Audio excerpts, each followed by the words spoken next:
Hey y'all, I am back again with another hair video.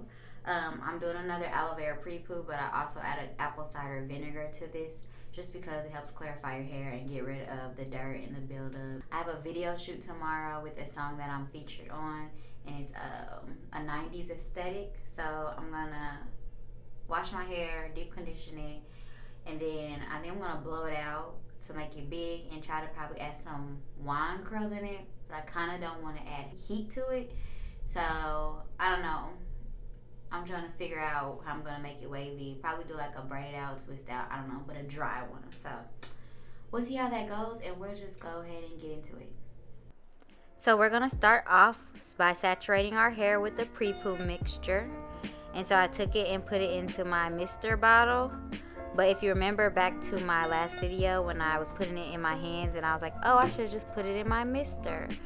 It was at this moment that I realized that that was not a good idea and that we cannot continue on that way. And in fact, I have to buy a new one because it clogged mine up. So then I went back to my original method and put it in my hands and just saturated it that way. And then I'll let it sit for 25 minutes and then wash it out. Alright, so I just washed my hair. I used Carol's Daughter, but I used their almond milk shampoo just because I was trying to switch it up. For deep conditioning purposes, I just go through and section off my hair and apply conditioner to each section, detangling, combing it out, and then I'll put it in a plait. Now, as the screen showed you, I am using Carol's Daughter's Goddess Strength Fortifying Conditioner for this deep conditioning process. And I'm also going to use the almond milk leave-in spray conditioner just for a finishing touch on this. And like I said, I'm just going to put in these plaits, then go through and take some oil. Now, that is the Goddess Strength 7 oil blend bottle, but it just has regular Jamaican castor oil in it. Like I said, we like to reduce, reuse, and recycle. And then I'm gonna let that sit for 25 minutes. In the meantime, I am doing me a little facial just to pass time and gotta take care of the skin. From here, I have washed out the conditioner. Yes, I keep my plaits in when I'm washing out the conditioner because I only like to wash out at least 40% of it. Get you a heat protectant. The one I just showed you is actually out of stock with Main Choice. It's so old. That shows you how much or how little I use heat on my hair. From here, we're going to comb it out. And I also like to throw in that I don't go straight from washing out my conditioner to blow drying.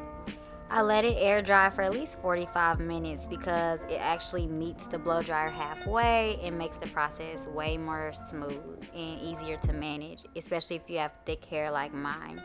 But yes, this is a Revlon one-step blow dryer and styler.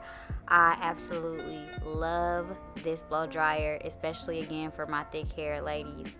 It really actually took me 25 minutes to get my whole head blow dry, and that is usually like an hour process. So definitely check it out if you feel like you would benefit from it. I will link it in the description box below. I believe it was like 35 bucks. So now that the hair is all blown dry, we're going to take some more of our favorite hair oil and keep that scalp moisturized, oiled. I previously suffered from dry scalp, so I kind of have OCD about it. And I love massaging oil into my scalp. That also helps you with hair growth, ladies. So do some scalp massages with your favorite oil. Now we're going to get into the actual Bantu knot process. Start off by sectioning your hair.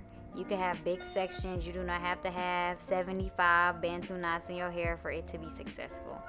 So I start off with my section, comb it through. This will help to make sure that there are no kinks or knots and that your Bantu knot is smooth. So the secret to this is you do not have to use any product. All you need is your favorite hair oil. There's mine, that Jamaican castor oil. Smooth out your hair in that section.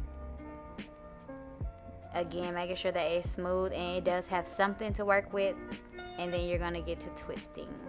Now, some people do like a 2-strand twist with their Bantu knot, but for this one, I like just twisting the whole section as one. And then you're going to take it and wrap it around itself. And I believe it's going counterclockwise. At least that's how I do it. So that's when I take the only product that I really use is just a little gel, and that's to secure the ends and make sure that it curls when you take it down and it's not just straight while the rest of the hair is wavy or curly. And then you take your rubber band and secure it with that. I go twice around. You don't need to go 10 times around to keep it secure. It's gonna stay. And that's how you prevent breakage when you take off rubber bands and then you have all that hair come off. Just go around twice. I promise it'll be fine. But as you can see, I finished doing this to the rest of my hair, and I feel like this took me about 45 minutes. Again, it is not a difficult process. Also, make sure that you part your hair the way you want it to fall when you take it down. As you can see on mine, I did a curved side part on my left side, and that is how it looked when I took it down. So let's get into the takedown process right now. So as you can see, I was thirsty to take one down, and we are looking successful here. And you can see I was very pleased. So I went through the process of doing my makeup and taking them down at the same time, trying to multitask, and it actually was working out for me. You do a little here, you do a little there, and then we just again meet in the middle. So when you are starting to separate them, make sure you take some oil just to keep the shine and keep it looking moisturized.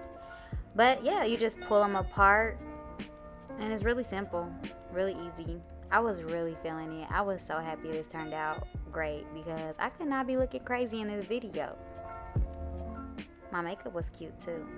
I was thinking about doing a video for my makeup, but I knew they had to be separate. So then you're going to take your pick and fluff it out. Again, adding some volume. Now, some curls did not fall how I wanted them to, and you know, everything can't be perfect, but they did resemble a wand curl. So if you do have a wand curler, take advantage of that and make sure your curls are cohesive. See? Can't even tell, can you? But yes, I love this look. Bantu knots on stretched out, blown out hair is the way to go.